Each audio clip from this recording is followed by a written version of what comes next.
ingat kayo palagi dyan sa mga nag-aalok ng mga magbubura raw ng mga record nyo.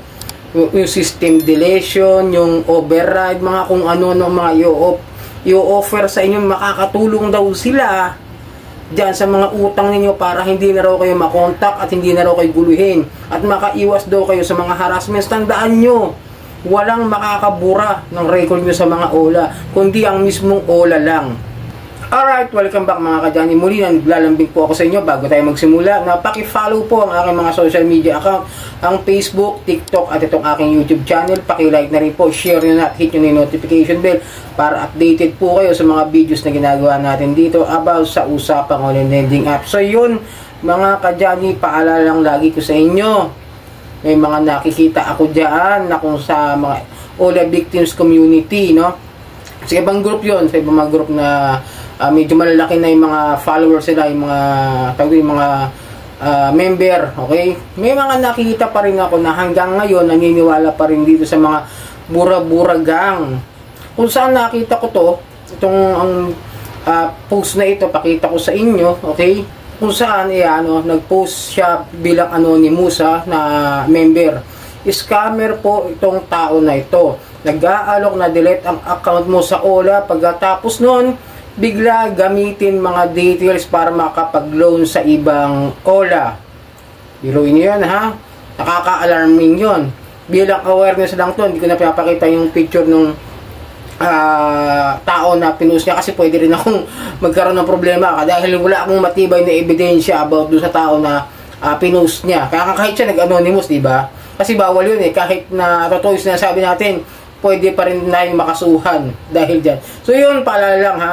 Huwag kayong basta post ng post. Ipaalam nyo lang by due diligence. I-research nyo muna kung tama ba yun. Basta bilang, magbigay lang kayo ng paalaala na mag-ingat sa mga bura-buraga. Kagaya ko ngayon, na mag-ingat kayo dyan. Biruin mo, nagbayad na yung nag-anonymous participant niya sa page o group na yan. Then, nagbabayad yung mga yan ng mga 500 pesos per app para sabihin lang ng mga scammer na yan na mabubura lahat ng details mo dyan sa mga OLA na nahiraman mo. But in reality, yung mga info na yan na kukunin nila sa mga member, sa mga borrower, gagamitin naman talaga nila yan in the near future na pwede nilang gamitin doon sa mga OLA na applyan nila. No? Kumbaga, sabihin natin, yes, nakaka-hack sila. Sabihin natin, pagbigyan natin. Pero hindi na mabubura yung yung record mo. Pwede nila makagamit, pwede sila makagamit dyan para lang pasukin yung mga yan, para mag-apply gamit yung mga peke nila, mga ID, yung mga face recognition, di ba na ano yun?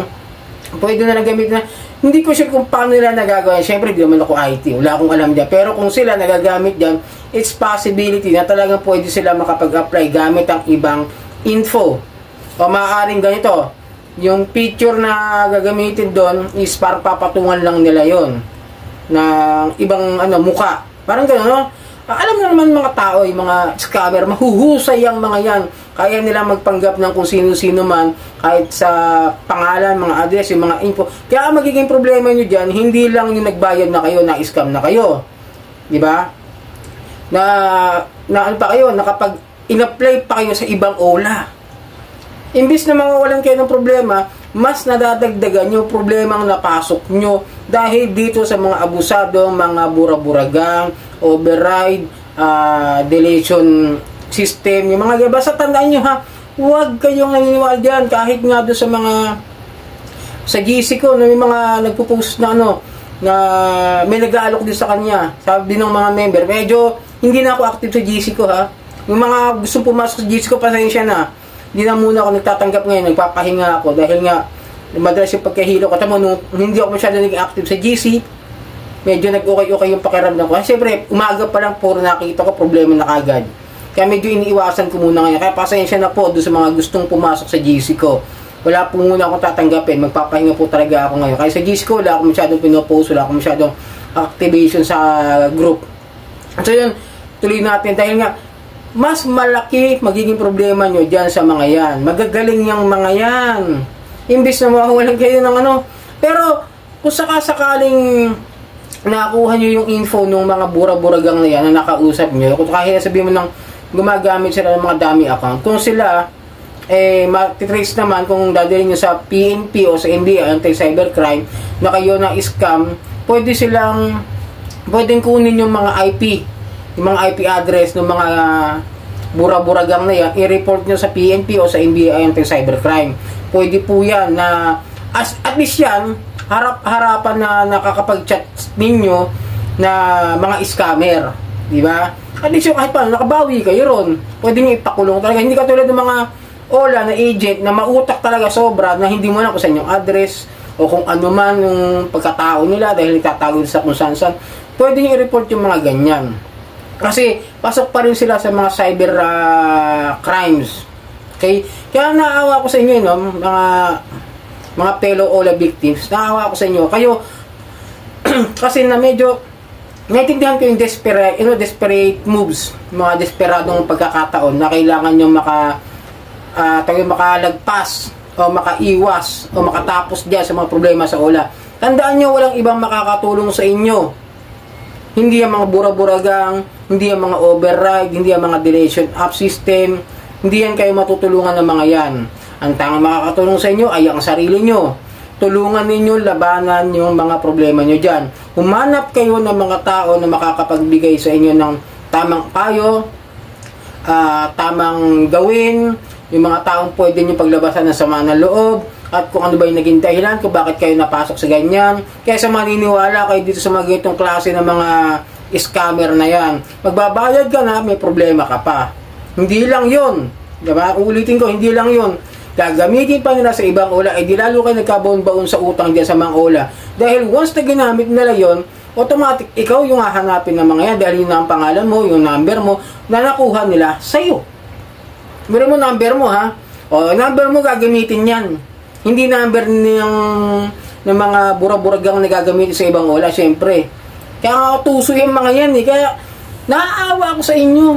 Please lang, maawa rin kayo sa sarili nyo. Huwag kayo naniniwala. Kung may kaibigan kayo na malapit sa inyo, pwede nyo paglabasan ng sama na loob.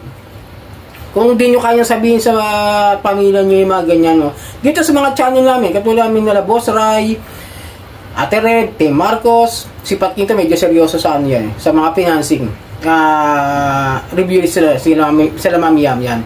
Pero kung mga payo lang against this abusive online lending at harassment at itong mga ganitong klase ng mga modus scam ng mga OLA, bura-buragang, tandaan niyo, ha, itong mga pinapayo namin sa inyo is mas makakatulong. Better seek help sa mga proper government agencies. Pwede kayo lumapit sa PNP, anti-cybercrime kapag mga ganitong klase ng scam. May pagkakataon na pwede nyo makita dahil minsan gagamit din ng mga tunay na profile yung mga yan, yung mga scammer na yan. Yung mga group pa yan ng mga OLA, bura-buragang, di ba? Yeah, pero iba dyan, talagang kilala bilang bura-buragang, yung mga boy cafe, mga kung ano yun, yung last year pa, yung Bartolo ba yun, o something, nakalimutan ko, Abilino, something, yung mga nagpapanggo sa mga alias-alias, no?